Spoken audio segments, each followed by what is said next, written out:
जय माता दी। मैं महाराज जी माँ का पगला बेटा हूँ।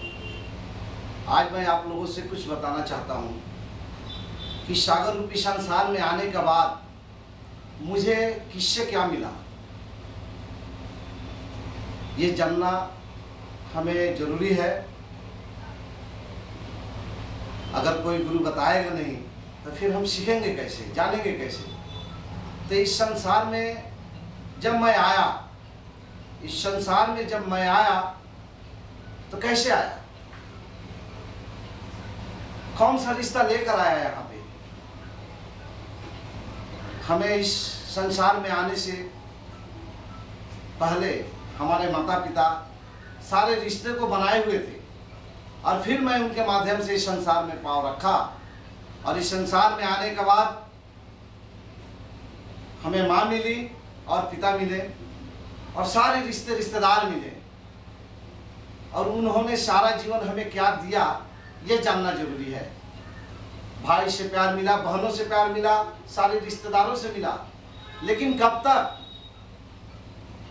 जब तक मैं अबोध था। बड़े होने का बाद सबको एक स्वार्थ था और वो आशा किए कि हमें इनसे कुछ प्राप्त होगा और मैं जहां तक सक्सेस हुआ उन्हें देता गया।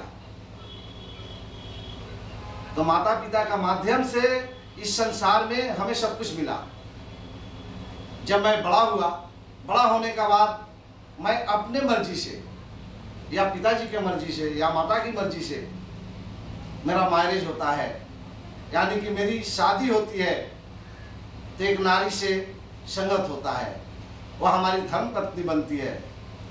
तो सोच कर देखिए भाइयों और भक्तों कि सारा जीवन बच्चे से लेकर के जवानी तक जो माता पिता भाई बहन जो हमारा पालन पोषण किया, उन्हें मैं दरकिनार करते हुए अपने वाइफ का साथ फुल टाइम देने लगते हैं और उन्हें सब कुछ देते हैं। हमारा धर्म भी है, कर्म भी है कि उन्हें देना हमारा फर्ज होता है और मैं सब कुछ देता हूँ। और कभी कभी ऐसा होता है कि हमारे पास नहीं जुटने का कारण मैं सिर्फ उन्हें देता हूँ और अपने बुढ़ी माँ को नहीं दे पाता। उनसे ये कहकर निकल जाता हूँ कि अरे आप दूसरे बेटे से तो ले लो।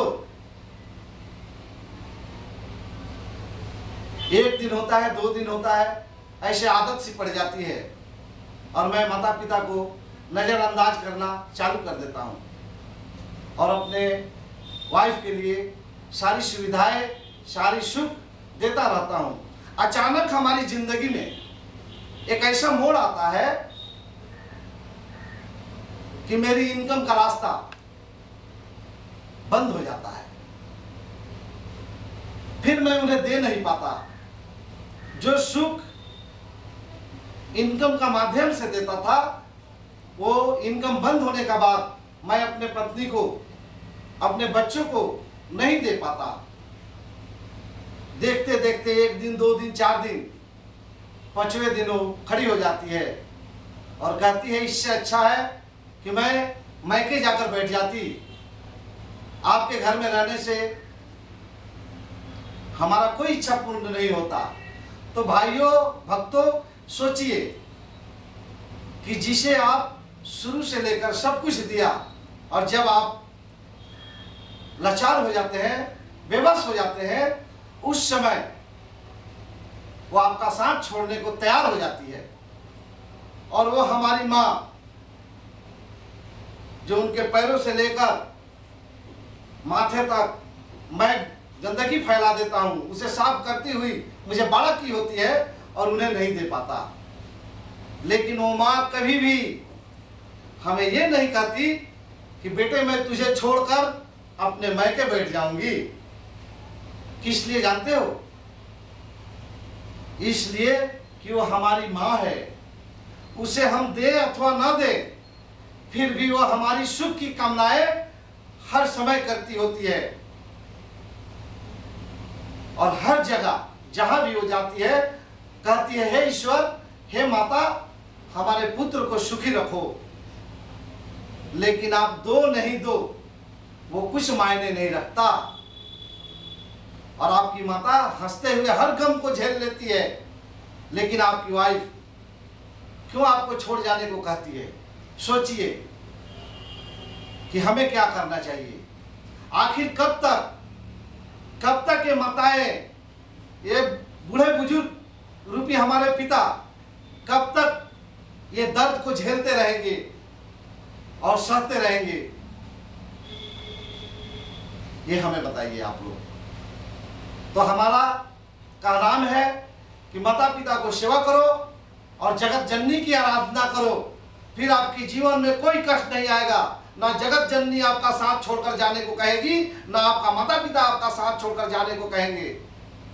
तो जो जीवन का साथी है सुख में और दुख में, उन्हें मैं नजरअंदाज कर देता हूँ। जो हमें छोड़कर जाने को कहती है, मैं उनका पीछे पड़ा रहता हूँ। ऐसा क्यों?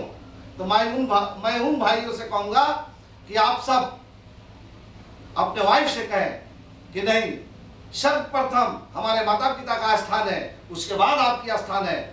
जो मैं आपको देगा वही मैं उनको देगा। अगर उन्हें नहीं तो आपको भी देने का मेरा कोई अधिकार नहीं है।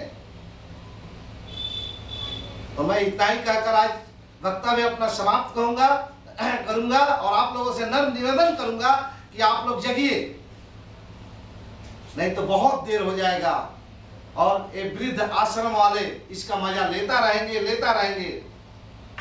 और कृपया करके समस्त भक्तों से मेरा प्रार्थना है, आग्रह है कि हमारे चैनल को सब्सक्राइब करें। कब अगर अच्छा लगता है तो, और लाइक और कमेंट भी करें। कृपया करके इस चीज को सुने। करना नहीं करना आप पे डिपेंड करता है। जय माता दी, जय माता दी।